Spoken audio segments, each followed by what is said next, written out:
যাচ্ছে। দেখো বন্ধুরা, বর্ষা পড়েছে, বাড়ির মধ্যে দেখো কি সব, মানে দেখো জাতি সাপের বাচ্চা। ঘরে আমার এক কারিগরের বাড়িতে, সে ঘরের সামনে ছিল, ইটের ফাঁকে মাল শুয়েছিল, ছোট জাতি সাপের বাচ্চা। দেখো তোমরা ভিডিওটা, নাড়া খাওয়ার পর কিরকম বেরিয়েছে, কিরকম ফোনা তুলবে, তারপর জুতোর মধ্যে ঢুকবে গিয়ে, ঢুকে গিয়ে তারপর যখন নাড়া দেবে তখন দেখবে কীভাবে ফোনাটা তুলবে, কালারটা দেখবে জাতি সাপটার। এটা হচ্ছে শরৎনগরের একটা ভিডিও, মানে ভিডিওটা তোলা হয়েছে। দেখো কীভাবে এটা জাতি সাপ, মানে সবাই সাবধান, বাড়িতে কোনো নোংরা আবর্জনা বস্তা মস্তা রাখবে না, সব সাবধানে রাখবে। আর সকালবেলা ঘুম থেকে জুতো পরার আগে জুতো চেক করবে, তারপর জুতো পায়ে দেবে। এরা সব জুতো বুট মানে ঢাকা টাইপের কোনো জুতো থাকবে ওর মধ্যে, সকালবেলা সব ঢুকে থাকে রাত্রে। মানে কি বলবে, মানে বিপদ কখন আসে বলা যায় না। তাই সবার জন্য ভিডিওটা ছাড়লাম ইউটিউবে, তোমরা দেখে নিও ভিডিওটা। আমাদের অসীমের বাড়িতে ভিডিওটা দেখো, জুতো যে কীভাবে ঢুকে রয়েছে মালটা জুতোর ফাঁকে। দেখো নাড়া খাওয়ার পর বেরোবে কিরকম, দেখবে ফোনাটা দেখবে শুধু। বাচ্চা সাপ কিন্তু, ছোট সাপ। পিঁপড়া গেছে, পিঁপড়া।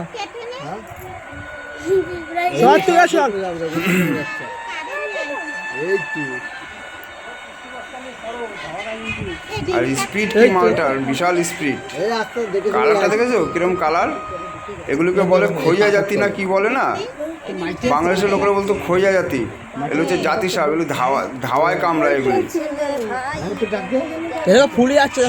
মানে খুব খতরনাক। এই সাপের বড় সাপে কামড়ালে সময় পাওয়া যায়, আর এই বাচ্চা সাপে কামড়ালে কিন্তু সময় পাবে না একদম, এতটাই বিষাক্ত। এরা বিষধর, হিমোটক্সিক বিষ এদের শরীরে, মানে মানুষের রক্তকে জল করে দেবে, পুরো সবসময় জমিয়ে দেয়। তোমরা ভিডিওটা দেখো ভালো করে।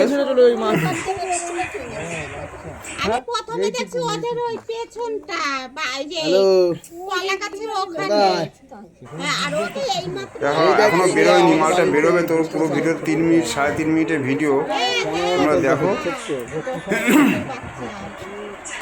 শুধু মাথার কালারটা শুধু দেখবে, ফোনাটা যখন করবে না, ফোনটা ফালাবে যখন, তখন তোমরা শুধু দেখবে এস আঁকা, পুরো সাপটার মাথায় এস আঁকা।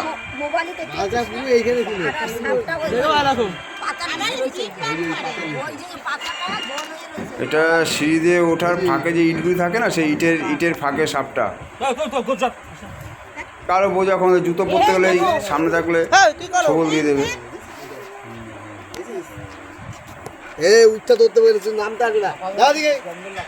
আমি দেখো বেরোবে, এবার সাপটা বেরোবে, দেখবে কিরকম ফোনাটা শুধু দেখবে, শুধু সাপটার। বিভৎস বিষধর এরা। ওর ভগ্নিপতি ছিল, ইটের ফাঁক থেকে বের করতে চাচ্ছিল, কিন্তু বেরোচ্ছিল না মালটা। এবার বেরোবে, দেখবে। এই যে দেখো, ওই যে মাথা দেখো, মালটা বেরিয়ে চলে গেল। এই সাপে কামড়ালে আর কোনো খবর নেই।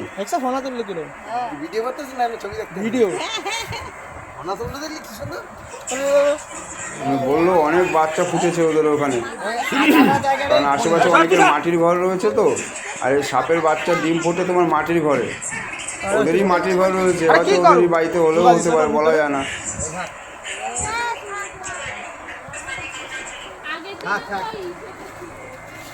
সবাইকে সাবধান করি, বাড়িতে কেউ নোংরা জমাবে না, এরকম ছোবা